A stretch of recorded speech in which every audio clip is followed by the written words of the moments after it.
Hello everyone, I hope you're all doing well. I'm Kirti Sophia Panachan, and in today's session we'll be learning the poem Thought Fox by Ted Hughes.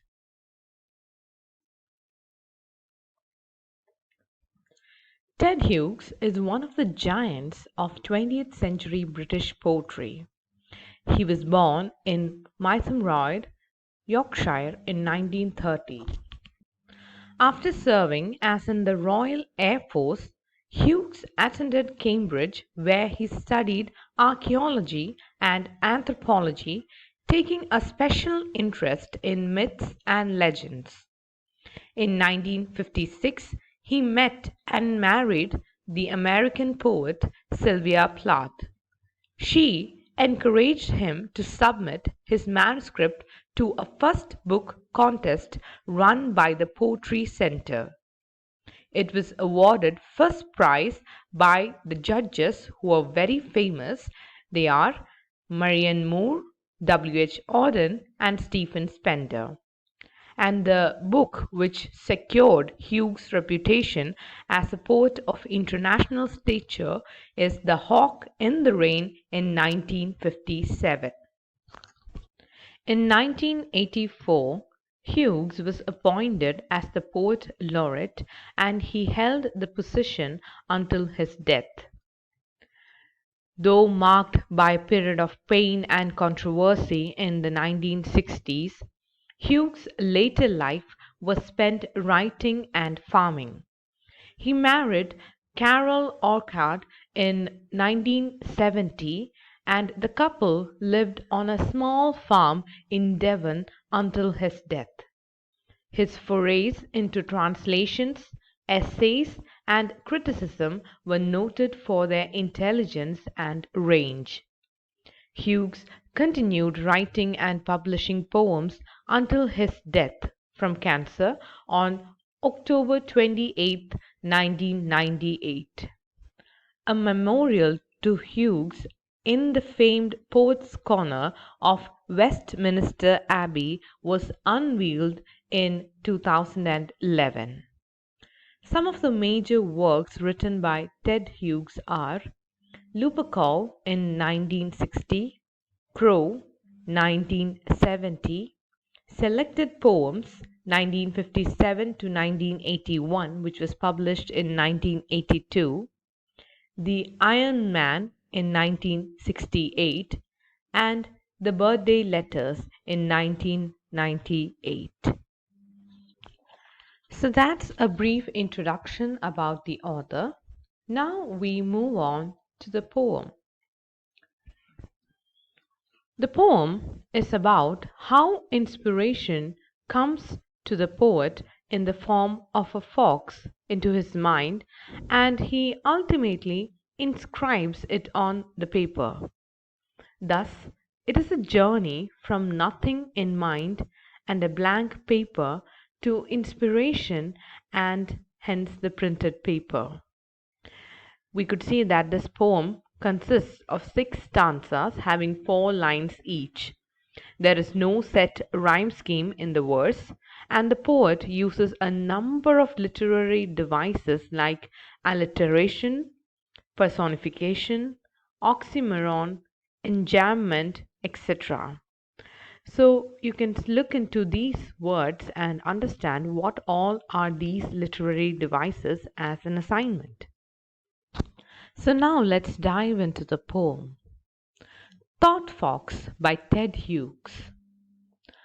I imagine this midnight moment's forest. Something else is alive beside the cloak's loneliness, and this blank page where my fingers move. This is the first stanza of this poem, and here we could see the speaker, most likely the poet himself, sits alone in his study during the night, surrounded by a forest, which in all likeliness we could say that it might be a fragment of his imagination. In the state of loneliness and darkness that engulfs him, he feels a presence of some other being besides himself near him. The only things that can be found apart from the speaker are the clock, which is ticking away in solitude, and a blank sheet of paper on which he is trying to write a poem. But nevertheless, the poet has an inkling that there is something apart from himself that is alive there. So somebody else is over there near him besides the clock and the blank paper which are near him. Moving on to the second stanza. Through the window I see no star. Something more near, though deeper within darkness, is entering the loneliness. So, in this stanza, the poet is telling he is looking out through the window, and the speaker does not see any stars in the night sky.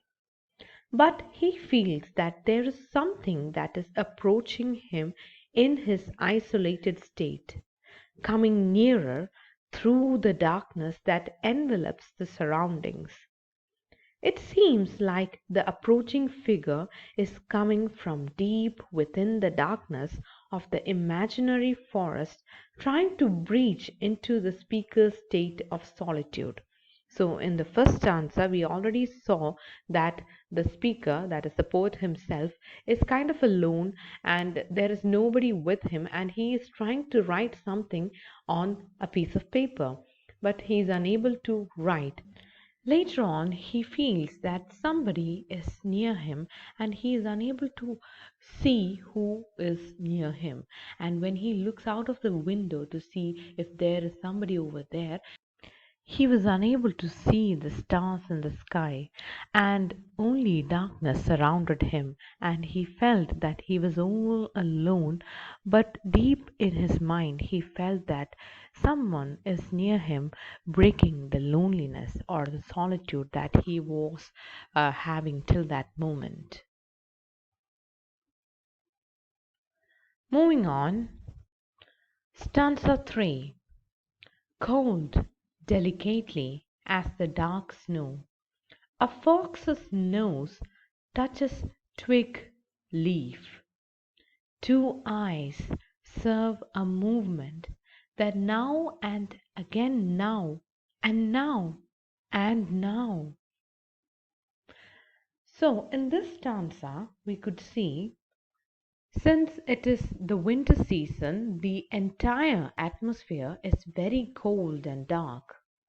Soon the speaker discovers a fox who is softly touching the twigs and leaves with its nose. He saw the action as graceful as the snow, that is, the action that the fox was doing. He is looking around again and again, carefully scrutinizing its surroundings and taking in all details. From time to time, his eyes seem to scan the environment. So here he means the fox in the stanza. Just like the fox, the poet too sits with a blank piece of paper resembling the snow covered forest. Before he can compose his piece, he too, like the fox, tries to gauge his surroundings, taking in all that is happening.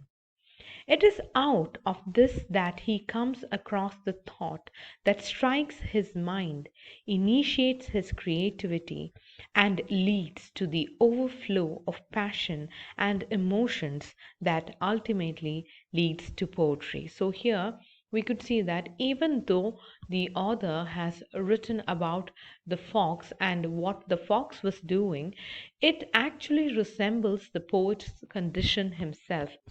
So that's all for today. I hope today's session was fruitful for you all. See you again in the next class. Bye bye.